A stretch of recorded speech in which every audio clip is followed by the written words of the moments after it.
Are you calling a shot here, E? You think DiRoc is in Kokomo? Ain't no telling where he's at, man. I saw him.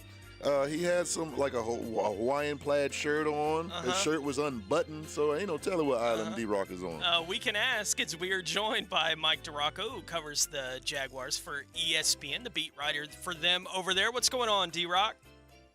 Not much, guys. How are you?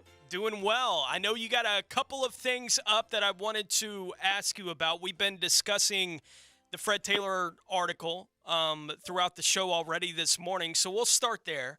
DiRoc, what are your takeaways from having had the chance to talk to Fred about his Hall of Fame candidacy? It's funny. If you talk to guys that played against Fred, then they're all pretty much unanimous. And, yeah, that guy's a Hall of Famer. That guy belongs in. He was one of the best backs in the NFL, best backs in NFL history.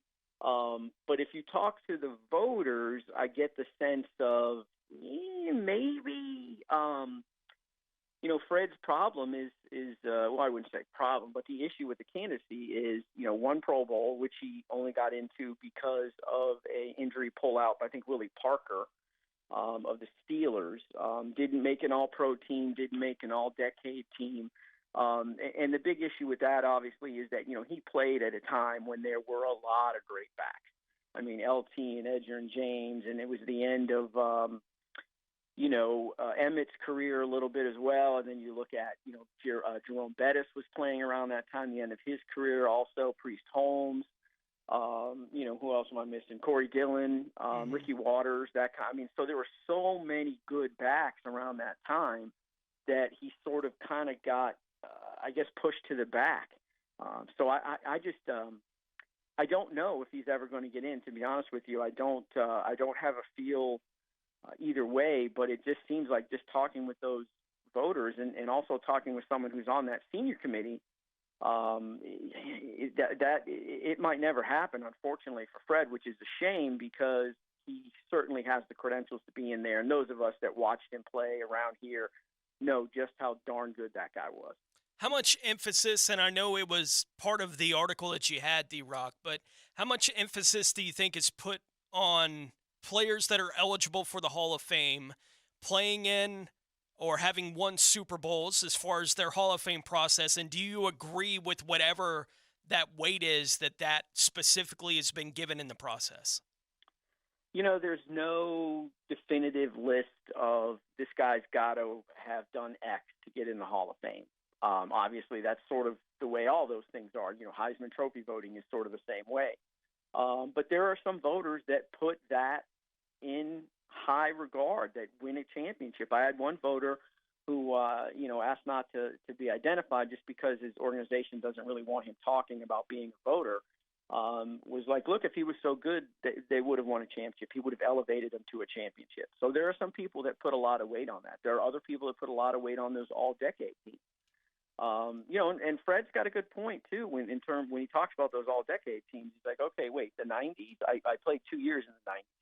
So I don't really, I don't fit there.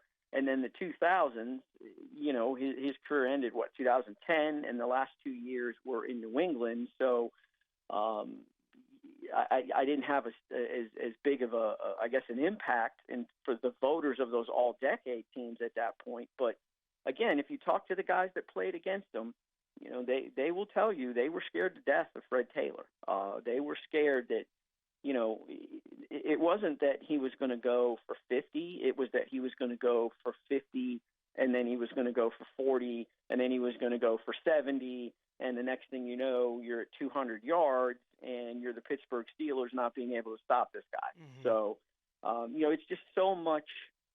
There's so much working against him, unfortunately, in the minds of voters that I don't have a good feel for whether he'll get in, but my guess would be that it's probably not going to happen unless it's a senior committee thing, further on down the road. And I know we all just watched the process play out for Tony Baselli, right? For basically the last 7-8 years, we've been having these discussions with Tony, and it finally happened for him. last year where he got into the Hall of Fame. And so we've had discussions about the Hall of Fame process and where it could be streamlined or what should be changed about it. And I've thought the whole time, D-Rock, having had the opportunity to talk to Anthony Munoz and John Hanna specifically about Tony Baselli's candidacy and hearing these guys who are considered the best left tackle of all time and the best interior offensive lineman of all time, when we ask them about Tony, they're like, he should have been on the first ballot, right? Like, that's the way that they talked about Tony. I think that should be some part of the process. I don't know how to include it. And you mentioned all the guys who played against and with Fred and the way that they talk about him and the caliber of player that he was in the league. I don't know how we make that more a part of the process, but it certainly feels like something that they need to figure out how to add that to whatever it's going to be for all these guys in their candidacy to get into the Hall of Fame. You know, if you win the Heisman Trophy, you have a Heisman Trophy vote. And I've often wondered, you know, should that be the same kind of thing? If you get into the Hall of Fame, you should have a Hall of Fame vote. And I think what would really help Fred, what would really, really help him a lot is if, you know, the Jaguars put on a full court press, campaign for Tony Baselli, you know, after the first several years where things really weren't moving as fast as I guess we all thought they should have. So, you know, that would help. There have been guys that are in the Hall of Fame that have voiced their support for Fred Taylor, like Ray Lewis, for sure. I mean, Walter Payton said that Fred was one of the best running backs he's ever seen. You know, I think if more guys like that are more vocal in support of Fred Taylor, you know, then I think that would definitely help.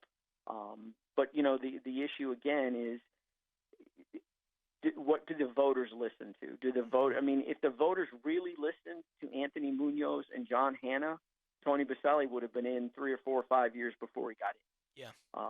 You know, and I think it does become a numbers game. And, you know, one of the things that I spoke with some of the writers about was, you know, he's sort of in this whole group of backs, like a guy like a Corey Dillon was brought up to me. It's like, look, he owns the Bengals career rushing record. He won a Super Bowl with the Patriots, had a really, really good year with the 1,000-yard rusher with the Patriots.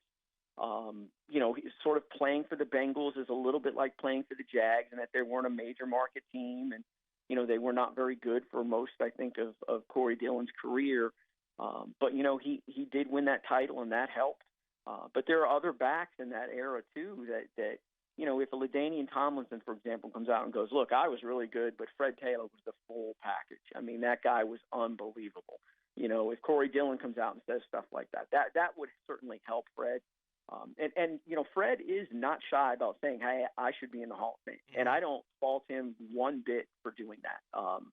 You know, he mentioned in there, look, if you're not a first ballot Hall of Famer, you got to kind of go on the campaign trail a little bit.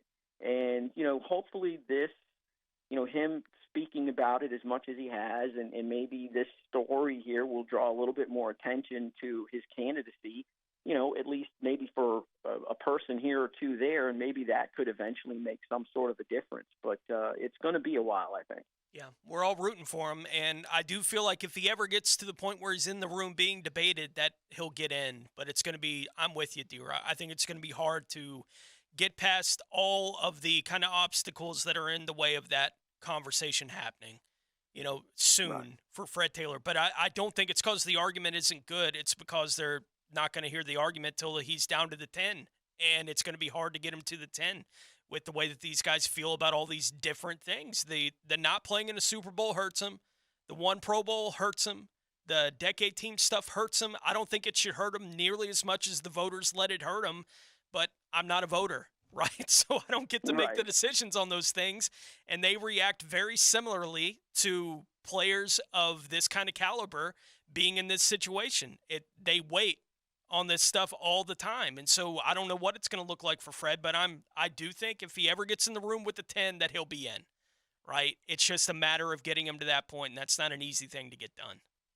No, and the thing too is, you know, we compare him to all these other backs, but the problem is that every year there are more guys that are eligible for the Hall of Fame, and there are guys that have been backlogged, guys like Tony Baselli, for example. So every time you've got more guys being eligible, And then every time you've got guys that have been backlogged, and the voters are like, look, this guy's been backlogged. He's got to get in. I mean, we need to discuss this guy. He Right. really needs to be among the 10. Well, that's sort of another thing that he's battling. Like, look, the year Tom Brady is eligible, Yeah. he's in on the first ballot. They don't even have to discuss him in the room. Right. If you have to get up and say anything, then that whole damn thing should be disbanded. It's the same thing for Peyton Manning. Yeah. Like, you don't need, when Larry Fitzgerald is eligible, there doesn't need to be a discussion about whether Larry Fitzgerald needs to go in. And the representative from Arizona or Phoenix or wherever the heck they're living now, based on, whatever. I thought that was a little Urban Meyer shot there, but I figured I'd give that for everybody here as we head into the summer. They don't have to get up and make much of a case. They just need to go, No. Larry Fitzgerald. Okay. And I think Frank Gore, I thought is a slam dunk Hall of Famer to get in. Maybe not on the first ballot, but I mean, he's third all time in the NFL in rushing, and that longevity at that position to me carries a ton of weight. Mm-hmm. And Adrian Peterson was one of the best backs in the game when he played, and he'll get in on the first ballot, or at least he should. So then you've got guys like that kind of backlog spread a little bit more. So you just got to kind of hope, like you said, that he gets in the room, and that's going to take a lot of a push from, like I said, the Jags, players that played with and against Fred. That's going to have to be the thing that really kind of gets that momentum going for him. Yeah. We'll keep pushing them as much as we can here on Jaguars Today and 1010XL, I assure you. I know you also had the article that went up yesterday, and you chose Kayvon Chason as your surprise offseason standout for the Jaguars. Why did you wind up choosing Chason for that article? Well, there was, he did get a lot of work, running around out there with Josh Allen not there. So that was good for him. And then you had several assistant coaches. Brenton Buckner was talking about this guy is he thinks he's primed for a big year. Now, sometimes guys will say that about guys, but if you had told me that he said that about Josh Allen or a guy like a Chad Muma or a Devin Lloyd or somebody like that, who has performed at a pretty high level, at times, and then you can kind of see the consistency starting to build, then that, that kind of goes in the year and out the other, to be honest with you. Yeah, that guy should be having a big year. But when they say something like Kayvon Chason is poised for a big year, it just kind of makes you pay attention a little bit more. And it's hard, honestly, to find those guys in that, it's OTAs, it's, the rookie mini camp. You don't see anything spectacular there. It's we're only out there a certain number of days that the media can see it. So I kind of rely on what other people tell me for that. And when they said that about Kayvon, I was just a little taken aback. And, I thought, let's give, a true off-season standout, somebody that no one's thinking about. And if you were to rank the guys that you would expect to have a solid, fantastic, awesome, head-turning offseason, I think Kayvon Chason would probably be at the bottom of the list. So I thought that's why I went with him for that 32 for 32 thing we did. Yeah, talking to John Shipley and reacting to that yesterday, he was with me on the show, and he said that he does not think that the Jags are going to wind up signing one of these veteran edge guys in free agency. Do you still expect that the Jags will sign somebody on the edge among the veterans that are still available before we get into the season? Less and less. I think that is going to happen, but I'm still not to the point where I don't think it will. I still think that there's a chance. The money is going to be the issue. They're going to be pretty firm on what they're going to offer and what they're willing to pay. So if they can get somebody that's willing to come in for that money and accept the role of being a situational backup pass rusher, then I think they'll do it. But there are guys, the guys out there everyone points to is, Ngakwe. Is he going to accept that role? And is he going to want to accept, $4.5-5 million or whatever the heck it is they're offering?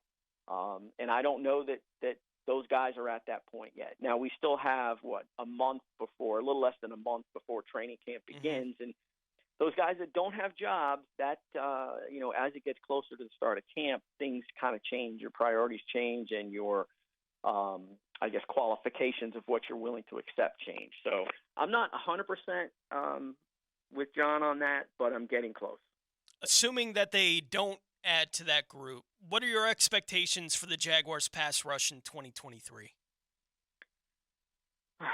I don't know. Overall, I don't know that it'll be better than what we saw last year because you lose Key. You don't have Smoot back, although I think we all expect that signing will eventually happen at some point. But again, the guy's coming off a Achilles tendon injury. That's not going to be one of those quick bounce back injuries, despite what we saw from James Robinson last year. I still think that that's an issue for a guy like Devon Smoot, a bigger guy, pass rush, work on the outside, work on the inside. I think that'll be a little bit more of an impact, and take maybe him a little bit longer to get back to the level he was before. So, I do think they're better equipped offensively to outscore teams than they were last year, which was pretty, it's pretty impressive because they were a number 10. They ranked 10th in total offense and 10th in points last year. So now you've added Calvin Ridley to that. You've added Brenton Strange to that. You've added Tank Bigsby to that. The expectation is that obviously Evan Ingram will be there on the field this year. So, you can get by with what you had last year because you made it to the divisional round. But what you need is you don't have to have 70 sacks, obviously, like the Eagles did. But what you need is some timely sacks. If they have 2 sacks, including one against Chad Henne in that playoff game against the Kansas City Chiefs, do they win that game? Right. There's a pretty good chance. Yeah. I mean, there's a pretty good chance. So it doesn't have to be one of the best pass rushes in the league in terms of numbers, but it needs to be an opportunistic pass rush. And I think that, the improvement of Trayvon Walker, the expected improvement of Trayvon Walker, that will help. But it needs to make some big plays. But overall, I don't know that it's necessarily going to be better than last year. But if they can be more opportunistic, then that'll give them a better chance. Mike DiRocco covers the Jaguars for ESPN and joins us here on Jaguars Today as we're getting ready for the season. As you said, we're a month away from training camp, and we'll get you back in for your regular post on Thursdays, I'm sure. The Breakfast Bowl is not too far away. And as a matter of fact, ET said we're, 10 weekends away from the first week of the NFL, so 10 weeks from tomorrow is the opening Thursday night of the NFL. So we'll have to, we got 2.5 months before we're putting the Breakfast Bowl picks in, DiRoc. And I think on the schedule here at the station, you're going to be in for the Frangie show most of the next week. Is that correct? Yeah, I am working out a little deal there to sort of take over the show. Yeah, it's a coup. We like to call it a coup. But yeah, I'm sitting in for Frank next week. Took this week off pretty much, and then I'll help out next week, and then one more week of vacation after that, and then I'm back. All right, man. Enjoy the last couple days of the vacation week this week, and we'll hear from you again next week. Appreciate it, Tony. Thanks, E. Hey, DiRoc. Yo. Enjoy Kokomo. Aruba, Jamaica. Yeah, absolutely. Ooh, I want to take it.